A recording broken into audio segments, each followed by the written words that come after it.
नमस्कार दोस्तों, जय हिंद। स्वागत है आप सभी का यूपी रेगुलर क्लासेस के इस ऑनलाइन प्लेटफॉर्म पे।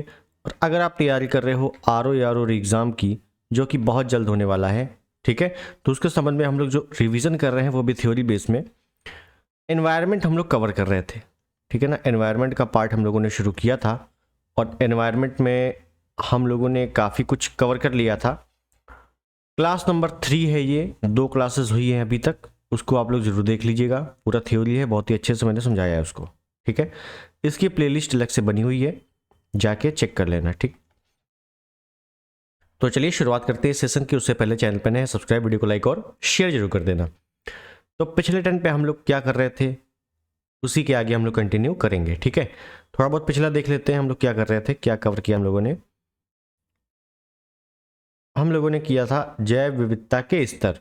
उससे पहले मैंने कुछ टॉपिक बताए थे आपको कि ये टॉपिक अपने को कवर करने हैं। ये रहे वो टॉपिक जिसमें से हम लोगों ने जैव विविधता स्टार्ट किया था। काफ़ी बड़ा चैप्टर है ये भी। तो जैव विविधता में हम लोगों ने अर्थ, परिभाषा और प्रवाल भित्तियाँ क्या होती हैं ये कवर किया था, ठीक है।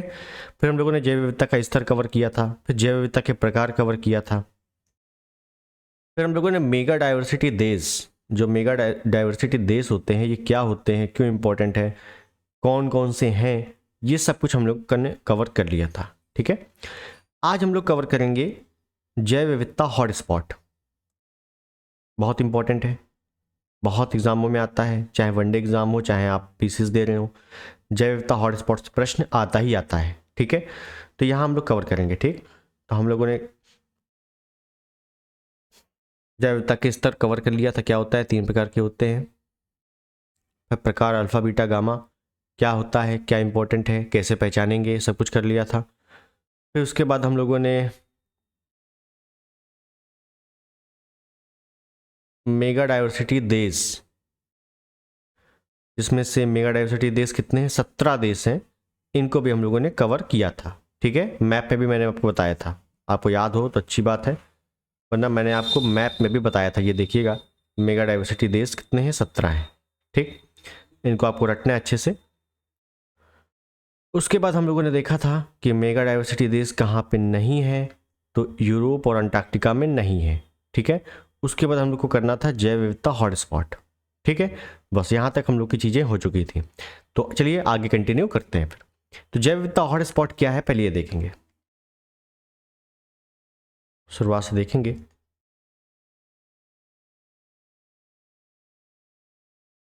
जैव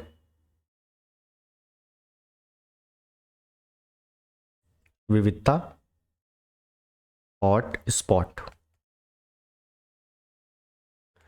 कोई भी क्षेत्र हॉटस्पॉट घोषित है कि नहीं है, हम कैसे पहचानेंगे, पहले तो ये जानना है, ठीक है। जैव विविधता हॉटस्पॉट की ये अवधारणा किसने दी थी, ये अवधारणा किसकी है कि यार हॉटस्पॉट भी होना चाहिए।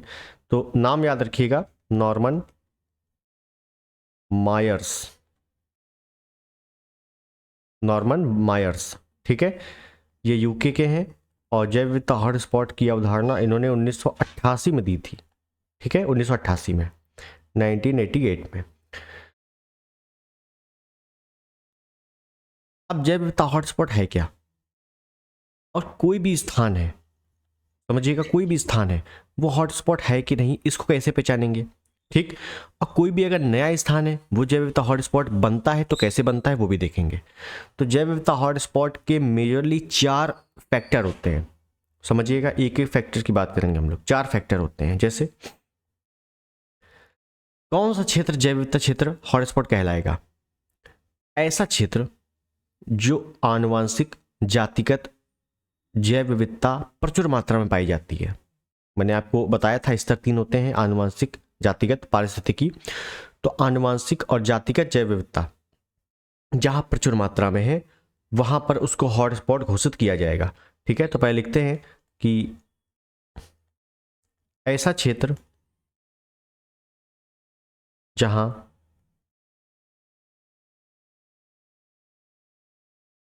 आनुवांशिक व जातिगत जैव विविधता, जैव विविधता प्रचुर मात्रा में पाई जाती है, वहां पे क्या होगा, जैव विविधता हॉटस्पॉट घोषित हो जाएगा। तो क्या केवल एक ही रीजन है आनुवांशिक जैव विविधता या जातिगत जैव विविधता जहां प्रचुर मात्रा में हो उसको हॉटस्पॉट घोषित कर देंगे? नहीं, दूसरा रीजन समझो। उस क्षेत्र में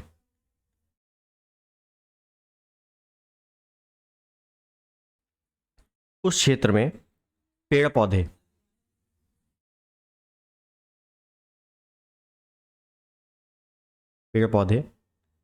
व जीव जंतु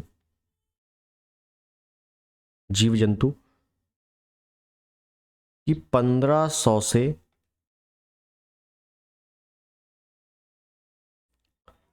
उस क्षेत्र में पेड़ पौधे व जीव जंतुओं की 1500 से अधिक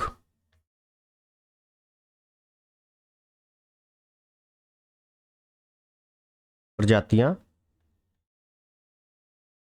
पाई जाती हों। मेरी बात समझे? ऐसा क्षेत्र जहां आनुवांशिक जैव विविधता और जातिगत जैव विविधता की प्रचुर मात्रा हो, उसी क्षेत्र में पेड़ पौधे जीव जंतुओं की 1500 से अधिक प्रजातियां पाई जाती हों। और भी फैक्टर है, मैं आपको बताऊंगा, लेकिन ध्यान देना कि अभी तक आप लोग पढ़ रहे होगे हॉटस्पॉट कौन कौन सा है, भारत में कितने हॉटस्पॉट है। लेकिन हो सकता है पूछ ले कि हॉटस्पॉट, किसी भी क्षेत्र को हॉटस्पॉट घोषित करने का कारक क्या क्या है। ठीक है, 2 कारक हो गए, तीसरा समझो। तीसरा किसको कहेंगे हॉटस्पॉट? उस क्षेत्र विशेष में मानवीय क्रिया, मतलब मानव की क्रिया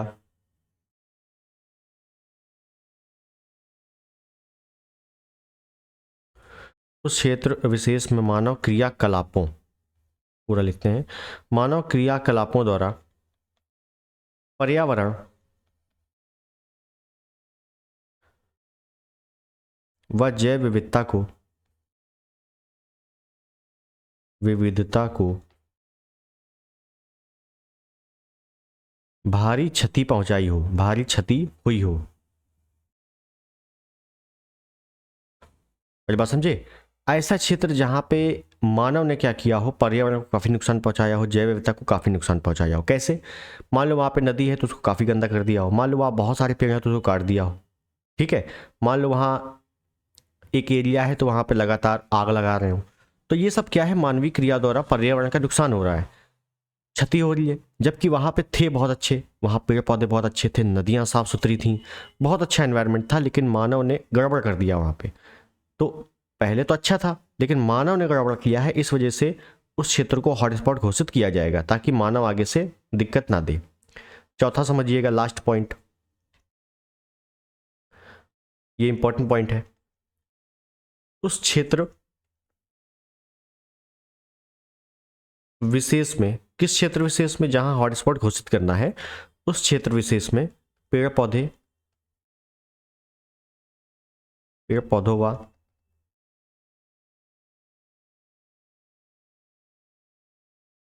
जीव जंतुओं की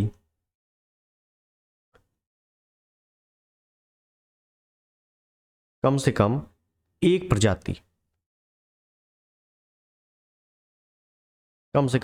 प्रजाति ऐसी पाई जाती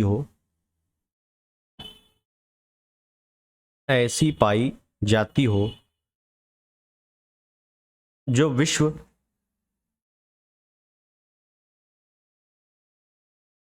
के और किसी भाग पर ना हो।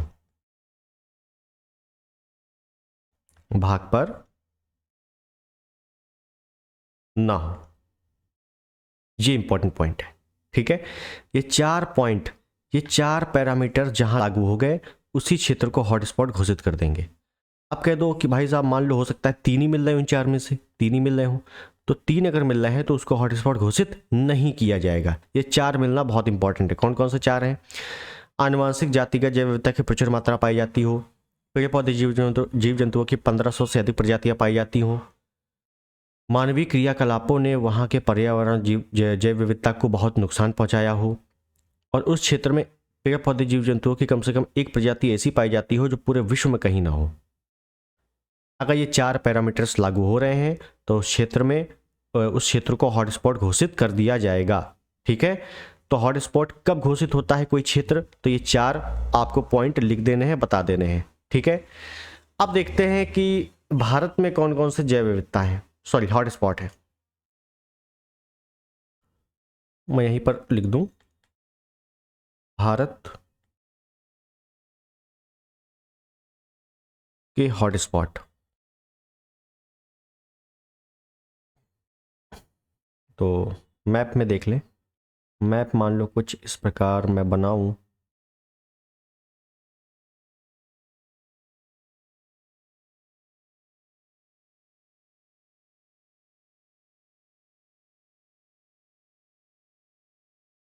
जी ठीक है, भारत बन गया, कोई दिक्कत नहीं है। इस पे हॉटस्पॉट देखो, एक तो ये है, ये वाला आप देख रहे हो, एक ये क्षेत्र है, ये वाला आप देख रहे हो, एक ये क्षेत्र है, ये वाला आप देख रहे हो, और एक इधर क्षेत्र है। ठीक है, नाम क्या क्या है, तो भैया ये तो पूर्वी हिमालय है, पूर्वी हिमालय। ये है इंडो बर्मा क्षेत्र, इंडो बर्मा क्षेत्र। ये है सुंडालैंड, अंडमान निकोबार और इंडोनेशिया वाला क्षेत्र है। ये है पश्चिमी घाट, पश्चिमी घाट। तो ध्यान देना है, भारत में 4 हॉटस्पॉट है, मौजूद है। अब आपसे यही पूछा जाता है निम्नलिखित में से कौन सा भारत में हॉटस्पॉट है या कौन सा नहीं है, तो पूर्वी हिमालय की जगह पश्चिमी हिमालय आता है, वहीं गड़बड़ हो जाता है काम। ठीक है, तो याद रखना है केवल और केवल पूर्वी हिमालय ही हॉटस्पॉट के अंतर्गत है, पश्चिमी हिमालय नहीं है। ठीक है, पश्चिमी क्या है, पश्चिमी घाट है, पूर्वी घाट नहीं है। तो यहाँ बड़ा कन्फ्यूजन होता है लोगों को, पूर्वी हिमालय है, पश्चिमी हिमालय नहीं है, पश्चिमी घाट है, पूर्वी घाट नहीं है, और इंडो बर्मा क्षेत्र और सुंडालैंड। क्लियर है, ये 4 क्षेत्र है जहाँ पर हॉटस्पॉट घोषित किया गया है, इन 4 क्षेत्रों को भारत में। विश्व में देखा जाए तो विश्व में शायद 36 से 37 हॉटस्पॉट है, विश्व का आंकड़ा थोड़ा सा मुझे पता नहीं है, मैं आपको बाद में बता दूंगा। ठीक है, तो भारत में कितने हैं, 4 ही हॉटस्पॉट है, वेरी वेरी वेरी इंपॉर्टेंट है। क्लियर है, तो हॉटस्पॉट वाला पार्ट अपना समाप्त हो गया। क्लियर, तो हॉटस्पॉट हम लोगों ने पढ़ लिया है, ये हॉटस्पॉट अपना जैव विविधता हॉटस्पॉट समाप्त। क्लियर, चलिए इतना सब कुछ हम लोगों ने पढ़ लिया। आगे चलते हैं और आगे हम लोग को पढ़ना है अब IUCN, जिसके अंतर्गत हमको WWF, IBP और रेड डाटा बुक। ठीक है, ये क्या चीज़ है, तो इनको अब देखते हैं कायदे से, क्योंकि संस्थान से भी काफ़ी अच्छे अच्छे प्रश्न आते हैं। IUCN, तो पहले तो IUCN का सिंपल सा फुल फॉर्म पता होना चाहिए। ठीक है, तो लिखते हैं यहीं पर,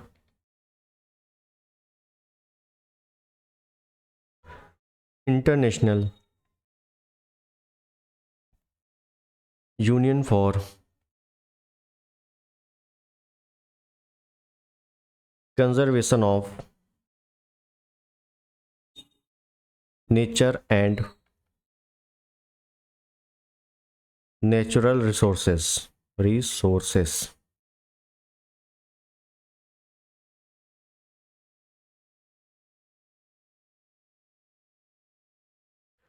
IUCN का फुल फॉर्म ये रहा, international union for conservation for nature and natural resources. ये फुल फॉर्म पता होना चाहिए, फुल फॉर्म पूछा जाता है। ठीक है, अब IUCN के मैंने आपको 3 डेटा बताए थे, 3 भाग बताए थे।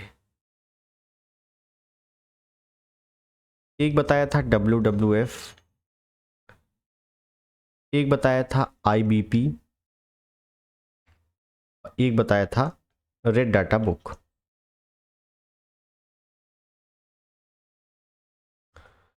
जिसमें WWF का फुल फॉर्म क्या है, नाम से पता चलेगा अभी, world wild life fund for nature. Fund की बात कर रही है, फंड मतलब पैसा, है ना, किसके लिए, फॉर नेचर, नेचर के लिए पैसा। तो ये ऐसी कोई संस्था है जो पैसा देगी। आईबीपी क्या है,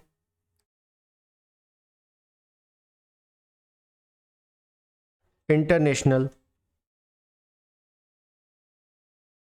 बायोलॉजिकल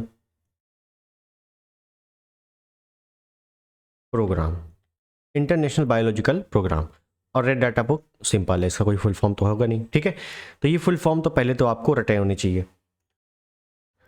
IUCN है, IUCN international union for conservation for nature and natural resources. IUCN के अंतर्गत 3 संस्थाएं हैं, जिसमें WWF है, IBP है, रेड डाटा बुक है। WWF मतलब world wild life fund for nature, IBP मतलब इंटरनेशनल बायोलॉजिकल प्रोग्राम, और रेड डाटा बुक। अब देखते हैं IUCN है क्या। IUCN, अब IUCN क्या है, तो IUCN एक संस्था है, एक संस्था है,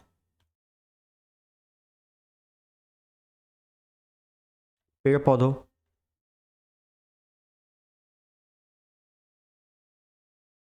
जीव जंतुओं संबंधी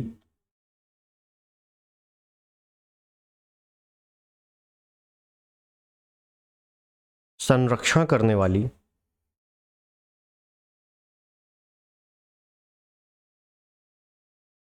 विश्व की सर्वोच्च संस्था,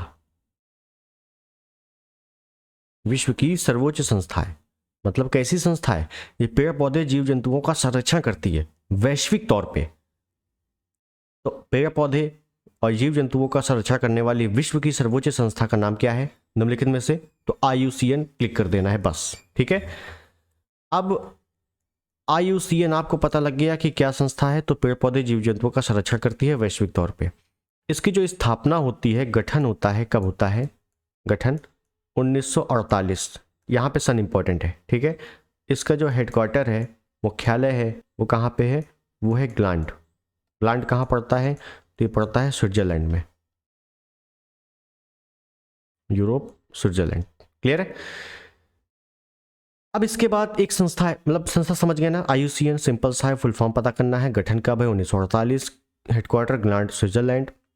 ध्यान दीजिएगा स्विट्जरलैंड ऑप्शन में नहीं आता, ग्लांड आता है, ठीक है। तो ग्लांड आपको पढ़ना है। IUCN क्या करती है, तो विश्व के स्तर पर सबसे सर्वोच्च संस्था है, क्या करती है, पेड़ पौधे जीव जंतुओं का संरक्षण करती है, ठीक है। उसके बाद ये WWF पढ़ा था हमने, world wild life fund for nature.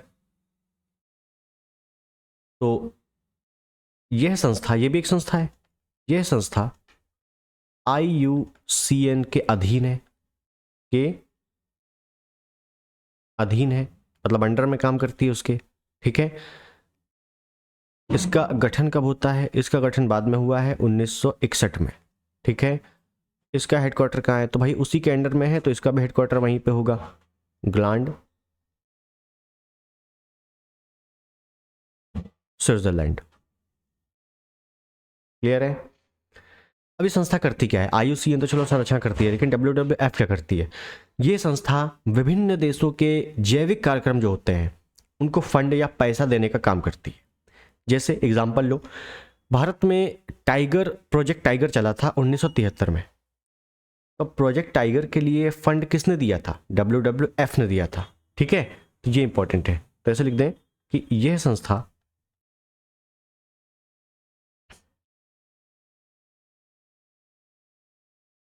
विश्व के विभिन्न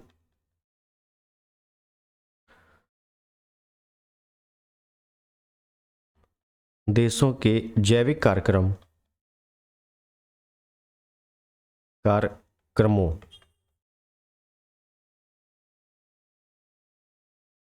को फंड या पैसा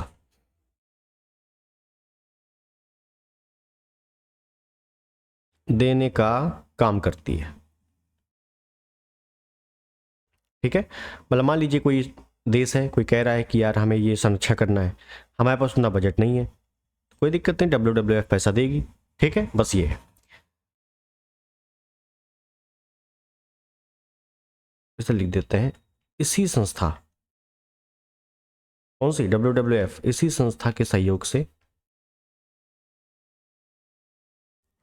से भारत में 1973 में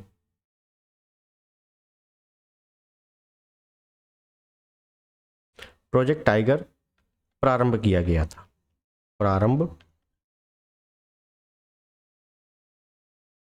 था। ठीक है ना। 1973 में प्रोजेक्ट टाइगर के लिए फंड किसने दिया था? WWF संस्था ने दिया था। अब कुछ चीजें इसके बारे में अलग से पूछ ली जाती हैं, जैसे WWF का प्रतीक चिन्ह क्या है? ये आपसे एक बार पूछा गया है प्रश्न, तो याद रखना है इसका जो प्रतीक है वो क्या है? वो है सफेद पांडा। सफेद पांडा।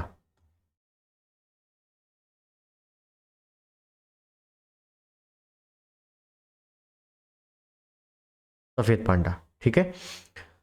ये सफेद पांडा इसका क्या है? प्रतीक चिन्ह है। ये सफेद पांडा कहाँ पाया जाता है? ये सफेद पांडा, ध्यान रखिएगा, चीन में पाया जाता है।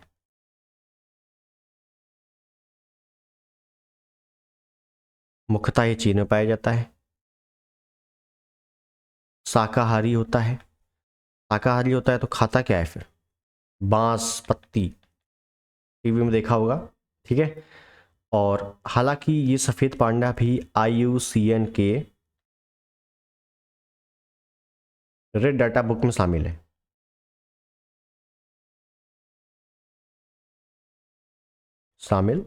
ठीक है। तो ये कुछ पॉइंट है, इसके बारे में ध्यान रखना है कि WWF का प्रतीक चिन्ह क्या है? तो सफेद पांडा, ऐसे बताना है आपको। क्लियर है? अब एक संस्था और है, IBP, इंटरनेशनल बायोलॉजिकल प्रोग्राम। ये क्या है भाई?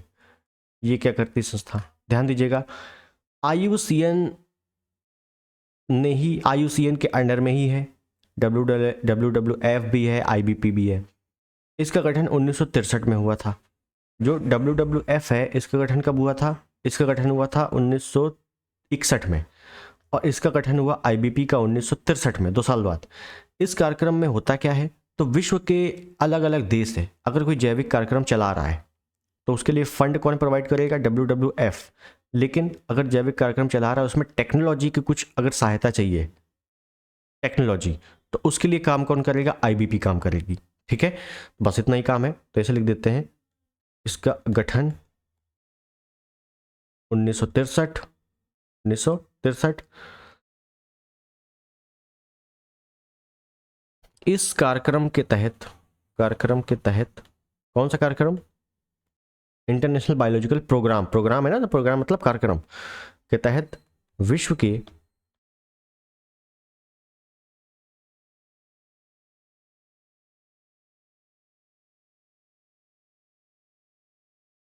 विभिन्न देशों के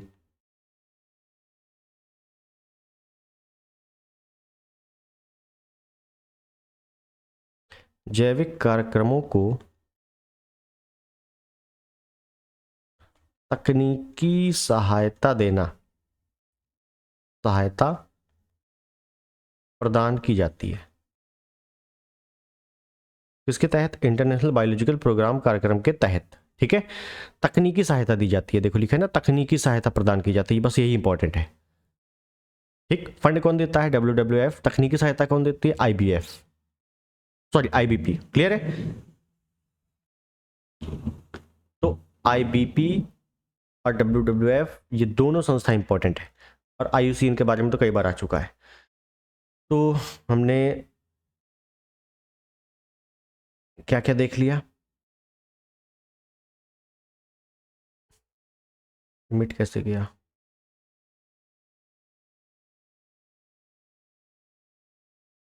WWF, IBP। ठीक है, तो ये तीनों, सॉरी, 2 हम लोगों ने देख लिया, WWF और IBP। अब देखते हैं रेड डाटा बुक के बारे में।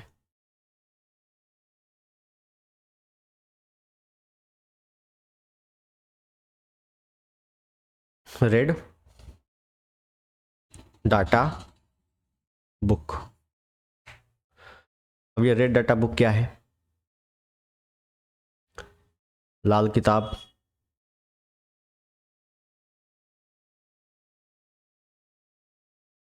पॉइंट बना के लिख लेंगे इसको।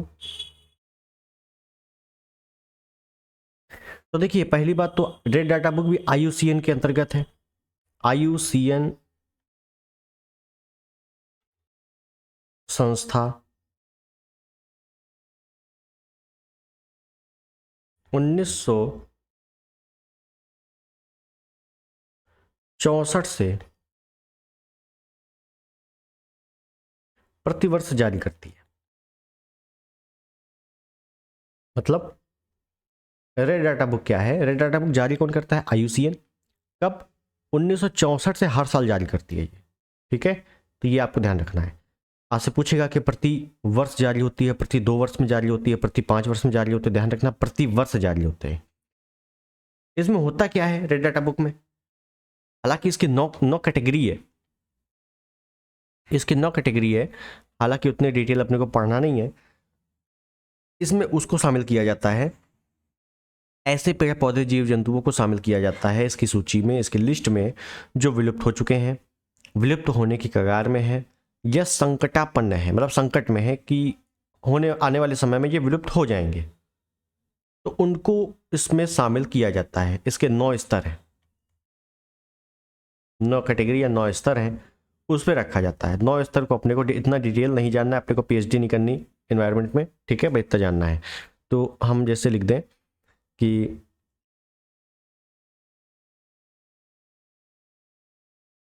इस पुस्तक में, इस बुक में ऐसे पेड़ पौधे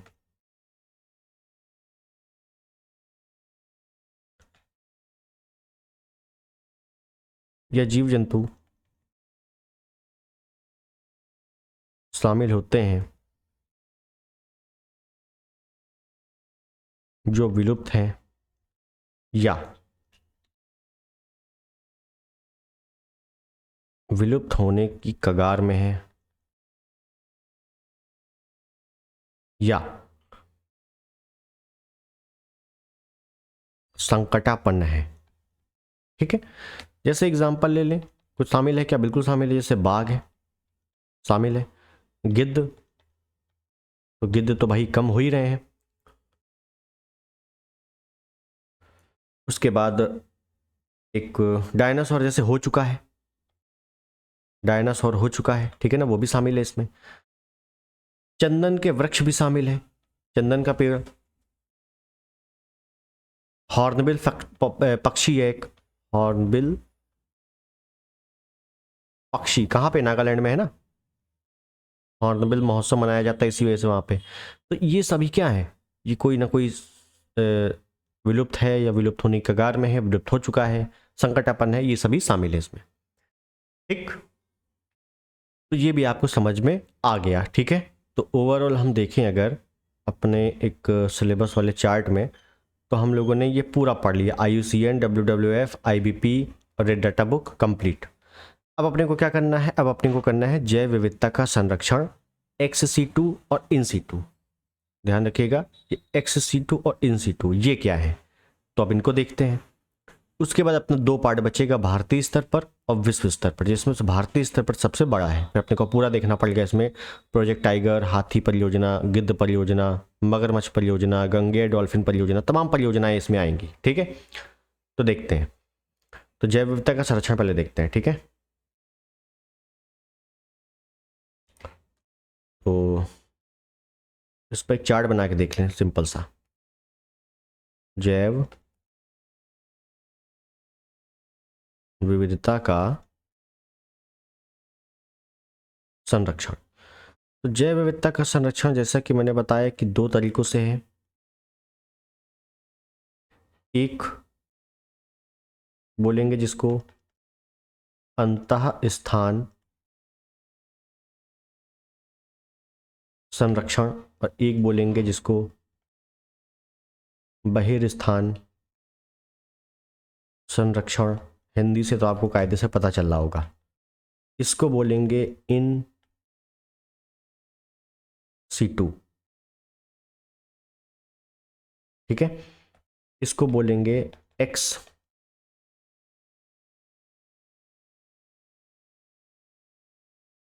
situ, in situ ex situ बहुत आता है एग्जामों में, थीसिस वगैरह में तो कई बार आ चुका है। ठीक है, तब ये देखना है क्या ये, तो ये दोनों में बेसिक क्या डिफरेंस है। देखिए जीव जंतुओं का, पेड़ पौधों का, देखो यहाँ पे साफ साफ लिखा हुआ है अंतः, यहाँ पे लिखा हुआ है बहिर, मतलब अंतः मतलब उसी स्थान पर, बहिर मतलब बाहर। तो अगर पेड़ पौधे जीव जंतुओं का उनके प्राकृतिक आवास में ही संरक्षण किया जा रहा है, प्राकृतिक आवास में ही संरक्षण दिया जा रहा है, तो वो इन सीटू कहलाएगा। ठीक है, सिंपल सा है। इन सीटू में क्या क्या आता है वो भी देखेंगे। बहिर स्थान मतलब उनके प्राकृतिक स्थान पर संरक्षण नहीं किया जा रहा, कहीं बाहर संरक्षण किया जा रहा है, उसको एक्स सीटू कहलाता है। सिंपल सा प्रश्न पूछा जाता है, निम्नलिखित में से कौन इन सीटू के अंतर्गत आएगा और कौन एक्स सीटू के अंतर्गत आएगा।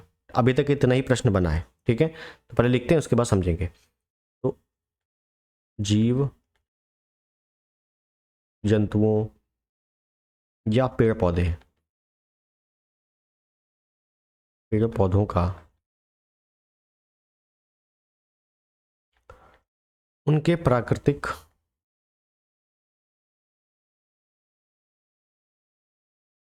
आवास में संरक्षण,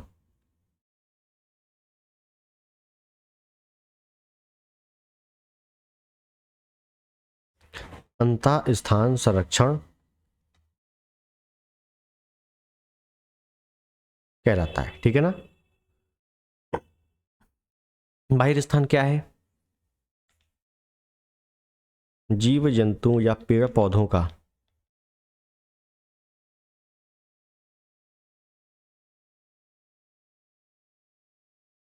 उनके प्राकृतिक आवास,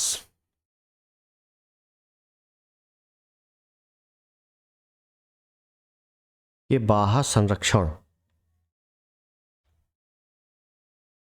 एक्स सीटू कहलाता है। ठीक है, जैसे मान लीजिए आपकी तबीयत खराब हुई और आपने कहा हमें इलाज की जरूरत है। अब इलाज कहाँ होगा, या तो आपके घर में ही होगा, प्राकृतिक आवास जो आपका है, मतलब जो आपका घर में ही है वहीं पे होगा संरक्षण आपका, या आपकी या तबीयत खराब है तो आपको हॉस्पिटल ले जाया जाएगा। हॉस्पिटल मतलब आपके घर से बाहर आपका संरक्षण किया जाएगा। ठीक है, तो घर से बाहर चले गए, हॉस्पिटल चले गए, मतलब एक्स सीटू घर में ही है, वहीं पर दवा हो रही है अपनी, इन सीटू, बस इतना ही डिफरेंस है। ठीक है ना, बहुत ज़्यादा इसमें है नहीं कुछ। एग्जाम्पल जरूर पूछा जाता है आपसे, कौन कौन एग्जाम्पल है, तो एग्जाम्पल जरूर लिख लेंगे। जैसे यहाँ पे आएगा आपका, जैसे राष्ट्रीय पार्क,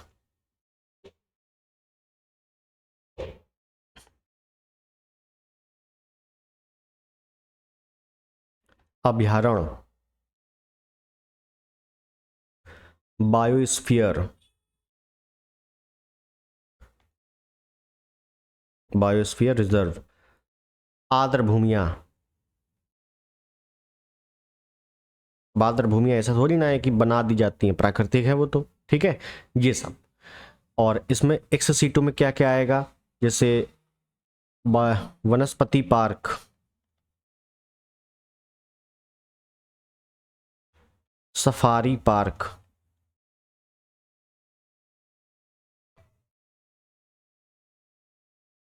जंतुआलय, जंतुआलय लिख के चिड़ियाघर लिख दें इसमें,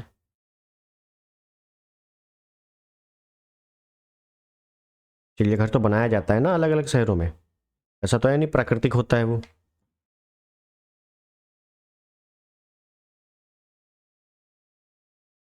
बीज बैंक,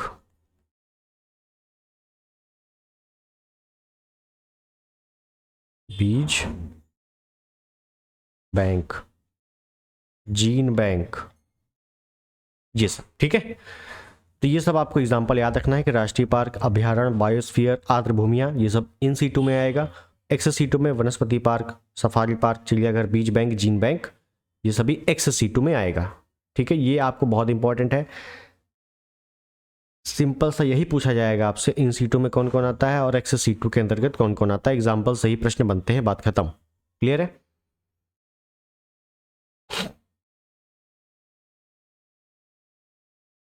अब कुछ लोगों के दिमाग में आ रहा होगा कि ये राष्ट्रीय पार्क, अभयारण्य, बायोस्फीयर, इनमें डिफरेंस क्या है। ठीक है, तो बेसिक डिफरेंस, हालांकि प्रश्न नहीं आता यहाँ से, लेकिन बेसिक डिफरेंस पता होना चाहिए, तो मैं आपको बता देना चाहता हूँ। ठीक है, बेसिक डिफरेंस जरूर पता होना चाहिए। जैसे यहाँ पे एक चार्ट बना के बात कर ले हम लोग।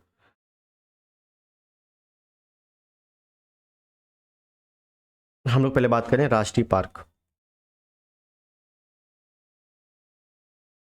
फिर हम लोग बात करें अभ्यारण्य, फिर हम लोग बात करें बायोस्फीयर,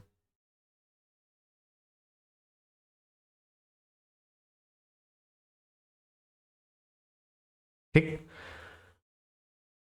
और यहाँ पे हम लोग अंतर देखें, क्या क्या अंतर, किस बेसिस पे अंतर देखें, ठीक है, वो भी देख लेते हैं। तो जैसे हम लोग देख लें कि समझना है यहाँ पे संरक्षण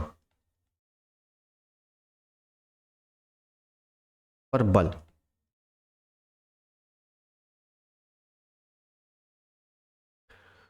तो संरक्षण पर बल, तो राष्ट्रीय पार्क में ध्यान रखना है कि विशेष प्रकार के जीव जंतुओं पर संरक्षण पर बल दिया जाता है, जबकि अभ्यारण्य में सभी प्रकार के संरक्षण पर बल दिया जाता है समान रूप से। तो जैसे मैं एग्जांपल लिखूं, विशेष प्रकार के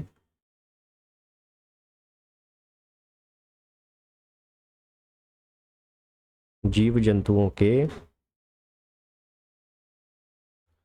संरक्षण पर बल दिया जाता है, यहां सभी प्रकार के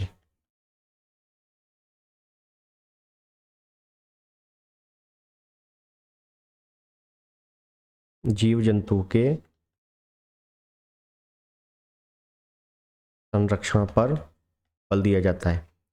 यहां पे, यहां तो सभी जीव जंतु आ जाते हैं, मनुष्य आ जाते हैं, पादप भी आ जाते हैं, सभी प्रकार के, ठीक है ना। संरक्षण पर बल, आप समझो डिफरेंस। जैसे आपने पढ़ा कि काजीरंगा नेशनल पार्क असम में किसके लिए प्रसिद्ध है, तो आपने बहुत पढ़ा होगा, एक सींग वाले गेंडे के लिए प्रसिद्ध है। तो क्या वहां पे एक सींग वाले गेंडे के अलावा कुछ नहीं है? भाई मैंने एग्जांपल लिया, काजीरंगा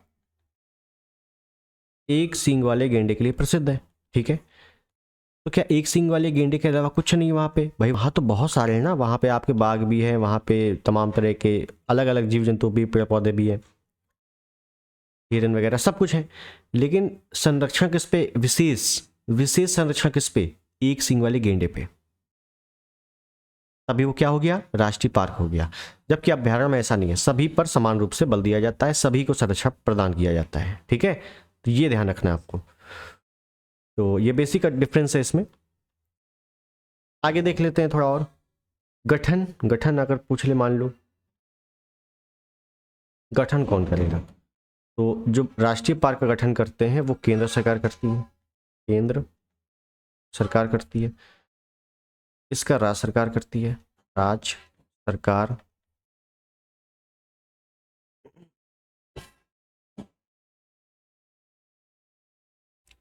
इसका तो यूनेस्को के कार्यक्रम के तहत होता है, तो इसका भी केंद्र सरकार लिख लो, क्योंकि केंद्र सरकार ही यूनेस्को किससे बात करेगी, केंद्र सरकार से बात करेगी, राज्य सरकार से थोड़ी ना बात करेगी, ठीक है। तो केंद्र सरकार ही लिख लो इसमें भी, ठीक। एक होता है बफर क्षेत्र। आपसे पूछेगा ये बताओ, कोर या बफर क्षेत्र कहाँ पाए जाते हैं? कोर या बफर क्षेत्र, तो ध्यान रखिएगा, कोर या बफर क्षेत्र मतलब डेंजर जोन। तो राष्ट्रीय पार्कों में इसका निर्धारण किया जाता है, यहां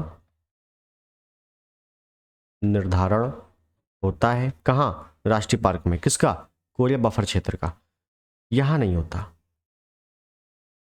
नहीं होता। और यहां निर्धारण होता है, निर्धारण होता है। तो कोर या बफर क्षेत्र कहाँ पाए जाते हैं? तो राष्ट्रीय पार्क और बायोस्फीयर में पाए जाते हैं, जबकि अभ्यारण्य में नहीं पाए जाते। कोर या बफर क्षेत्र का निर्धारण अभ्यारण्य में नहीं किया जाता। क्लियर है बात? एक लास्ट और ले लो। अगर मान लो आ जाए कि मानवीय गतिविधियां, मानवीय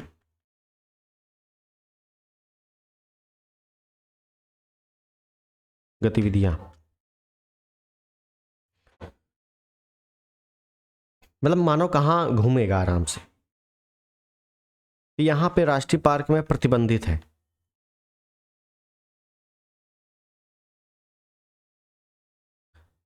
केवल पर्यटन छोड़कर, घूमने आना हो जीप में बैठ के आओ, निकल जाओ। लेकिन अभ्यारण्य में क्या है, आदिवासी रहते हैं,